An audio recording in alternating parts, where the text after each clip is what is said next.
Habib Abdullah bin Abu Bakar al-Idrus ya, punya anak Abu Bakar bin Abdullah bin Abu Bakar As-Sakran. Beliau punya anak. Tatkala anaknya sudah mulai beranjak dewasa, seperti santri-santri yang mungkin mulai beranjak dewasa, anaknya sudah pintar, hafal ini, hafal ini, hafal ini.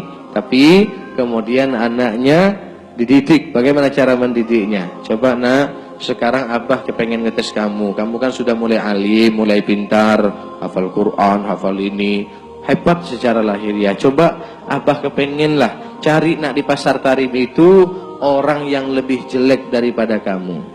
Cari orang yang lebih jelek daripada kamu, kemudian kau bawa di hadapanku. Setelah itu baru aku anggap engkau lulus daripada pelajaranku.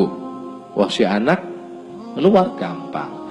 Subhanallah, tatkala berjalan di pasaran, dia melihat seseorang yang jual ikan atau menjual bahan-bahan lah, ataupun barang-barang yang dijual belikan di pasar. Terenyuh di hatinya, ini mungkin orang lebih jelek daripada aku. Yang lain pakai peci, pakai surban, ini orang nggak pakai peci, ini orang pakai celana, ini orang mungkin sebagian auratnya terbuka.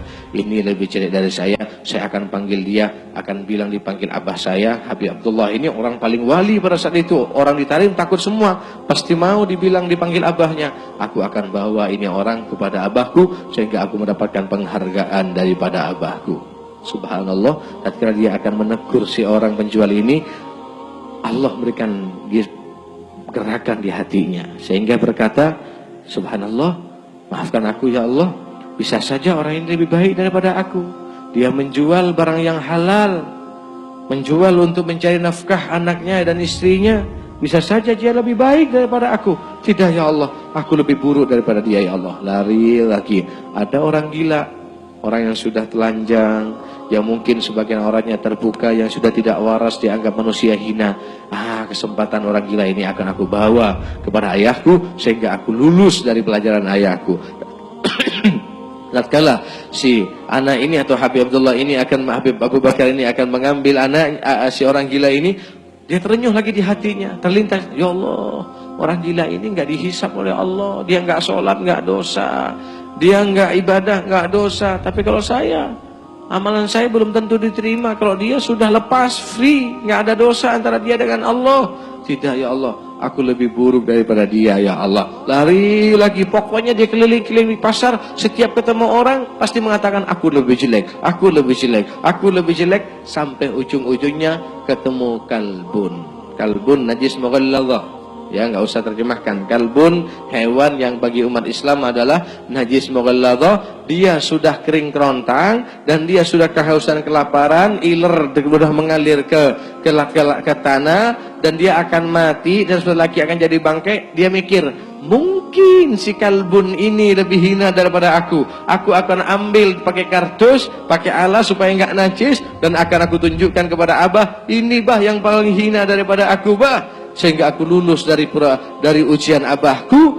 Sehingga dia pun akan mengambil si kalbun ini dengan pakai alas, tapi dia terenyuh kembali dan terlintas di hatinya, ya Allah, ini kalbun, nggak ada neraka bagi dia. Tatkala dia mati jadi bangkai, debu. Tapi kalau bukan di surga, berarti aku di neraka. Siapa yang akan menjamin aku akan masuk surga dan lepas dari api neraka? Maka aku putuskan, mulai detik ini tidak ada makhluk siapapun yang lebih buruk daripada aku. Aku adalah yang paling jelek. Sehingga najisnya kalbun ini pun, atau kalbun yang najis mughalladhah pun, aku anggap lebih mulia daripada aku. Akulah yang paling hina. Pulang ke rumah, biarlah aku sudah apes, aku sudah putus asa, aku sudah berusaha namun tidak berhasil, biarlah aku tidak dianggap lulus oleh abahku. Kemudian dia pulang ke rumahnya.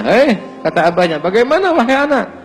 Bah, mohon maaf, anakmu ini sudah berusaha bah, tapi sudah ketemu si A, si B, semuanya, tapi tidak ada yang lebih hina daripada aku bah. Bahkan terakhir aku ketemu dengan kalbun bah, sehingga aku sempat terenyuh di hatiku, terlintas aku lebih mulia daripada dia. Tapi terakhirnya aku putuskan aku lebih hina daripada dia bah, karena aku yakin dia kembalinya kepada debu. Tapi aku belum tentu, kalau bukan surga neraka bagiku bah, maka aku tidak lulus daripada ujian abah. Kata si abahnya, pada saat ini kau sudah lulus. Dua pedang tidak akan berkumpul dalam satu sarung. Kau harus pindah ke Aden biar Abah ditarim. Artinya dua wali, nggak mungkin satu tempat. Wali kota harus satu, gubernur harus satu, camat aja harus satu.